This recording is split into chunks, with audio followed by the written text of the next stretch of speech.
بسم اللہ الرحمن الرحیم۔ امام غزالی رحمۃ اللہ علیہ کو اللہ رب العزت نے دین کی اتنی بڑی شخصیت بنایا۔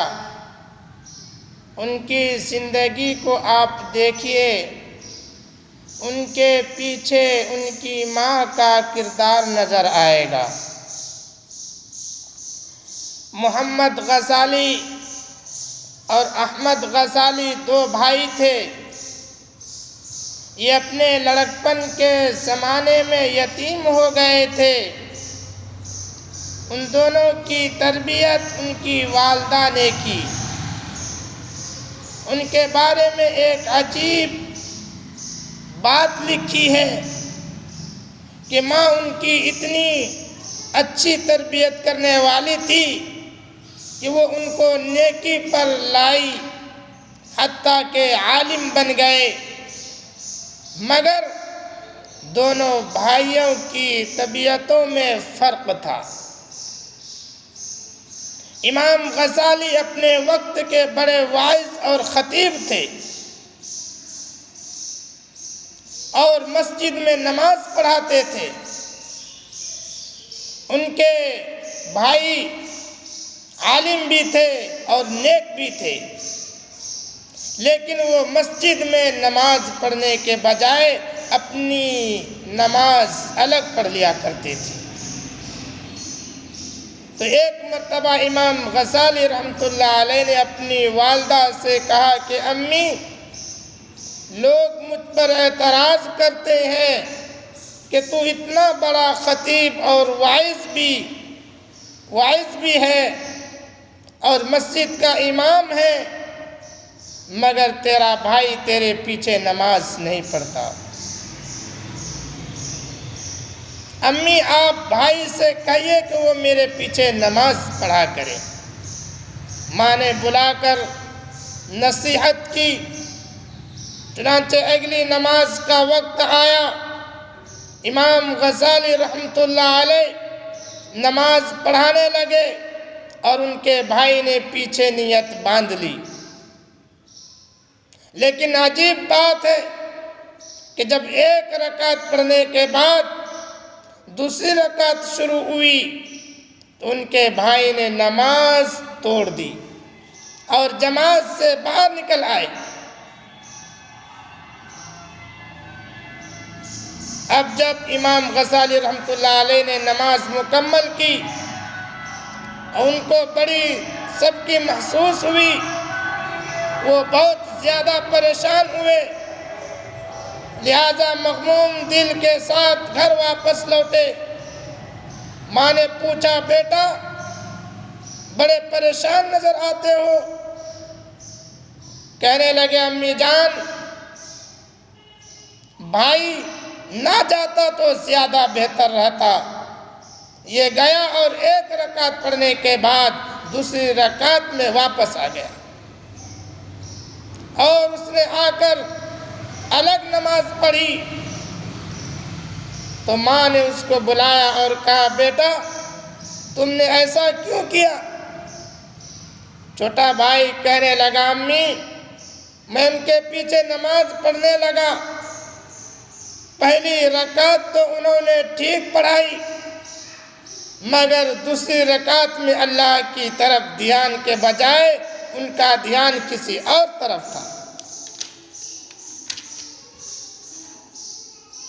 اس لیے میں نے ان کے پیچھے نماز چھوڑ دی اور آ کر الگ نماز پڑھ لی۔ ماں نے امام غزالی رحمۃ اللہ علیہ سے پوچھا، کیا بات ہے؟ کہنے لگے، امی جان بالکل ٹھیک بات ہے، میں نماز سے پہلے فقہ کی ایک کتاب پڑھ رہا تھا اور نفاس کے کچھ مسائل تھے جن پر غور و خوض کر رہا تھا۔ جب نماز شروع ہوئی، پہلی رکعت میری توجہ اللہ کی طرف تھی، لیکن دوسری رکعت میں وہی نفاس کے مسائل میرے ذہن میں آنے لگ گئے۔ میں تھوڑی دیر کے لیے ذہن ملتفت ہو گیا اس لیے مجھ سے یہ غلطی ہوئی۔ تو ماں نے اس وقت ایک ٹھنڈی سانس لی اور کہا کہ افسوس کہ تم دونوں میں سے کوئی بھی میرے کام کا نہ بنا۔ اس جواب کو جب دونوں بھائیوں نے سنا، پریشان ہوئے۔ امام غزالی رحمۃ اللہ علیہ نے تو معافی مانگ لی، امی مجھ سے غلطی ہوئی، مجھے ایسا نہیں کرنا چاہیے تھا۔ مگر دوسرا بھائی پوچھنے لگا، امی مجھے تو کشف ہوا تھا، اس کشف کی وجہ سے میں نے نماز توڑ دی، تو آپ کے کام کا کیوں نہ بنا؟ تو ماں نے جواب دیا کہ تم میں سے ایک تو نفاس کے مسائل کھڑا سوچ رہا تھا اور دوسرا پیچھے کھڑا اس کے دل کو دیکھ رہا تھا۔ تم دونوں میں سے اللہ کی طرف تو ایک بھی متوجہ نہ تھا، لہذا تم دونوں میرے کام کے نہ بنے۔ سوچنے کی بات ہے، جب ماں ایسی ہو اور تصوف کے اتنے باریک مسائل بچوں کو بتانے والی ہو، تو پھر بچے بڑے ہو کر امام غزالی کیوں نہ بنیں گے؟ تو پھر ایک اور کامیاب مرد کے پیچھے آپ کو عورت کا کردار بحیثیت ماں کے نظر آئے گا۔ اسی طرح شیخ عبد القادر جیلانی رحمۃ اللہ علیہ لڑکپن میں تعلیم حاصل کرنے چلتے ہیں، والدہ ان کے کپڑوں میں کچھ پیسے سی دیتی ہے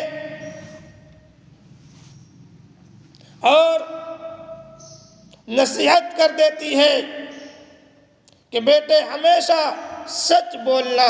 چنانچہ راستہ میں ڈاکوؤں نے لوٹ لیا، کسی نے پوچھا تمہارے پاس مال ہے؟ انہوں نے سچ بتا دیا۔